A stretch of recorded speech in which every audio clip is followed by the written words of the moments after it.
کراچی میں سابق گورنر سندھ کامران ٹیسوری کی والدہ کو نماز جنازہ کی ادائیگی کے بعد سپرد خاک کر دیا گیا۔ کامران ٹیسوری کی والدہ کی نماز جنازہ عبداللہ شاہ غازی کے مزار کے احاطے میں ادا کی گئی، جس میں وزیر اعلیٰ سندھ، گورنر سندھ، صوبائی وزراء، میئر کراچی، MQM کے سینئر رہنما مصطفیٰ کمال اور انیس قائم خانی سمیت دیگر اہم شخصیات نے شرکت کی اور مرحومہ کے ایصال ثواب کے لیے دعا کی۔ کامران ٹیسوری کی والدہ کو عبداللہ شاہ غازی کے مزار کے احاطے میں سپرد خاک کیا گیا۔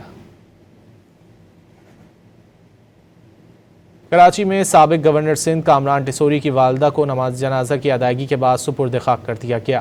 کامران ٹیسوری کی والدہ کی نماز جنازہ عبداللہ شاہ غازی کے مزار کے احاطے میں ادا کی گئی، جس میں وزیر اعلیٰ سندھ، گورنر سندھ، صوبائی وزراء، میئر کراچی، MQM کے سینئر رہنما مصطفیٰ کمال اور انیس قائم خانی سمیت دیگر اہم شخصیات نے شرکت کی اور مرحومہ کے ایصال ثواب کے لیے دعا کی۔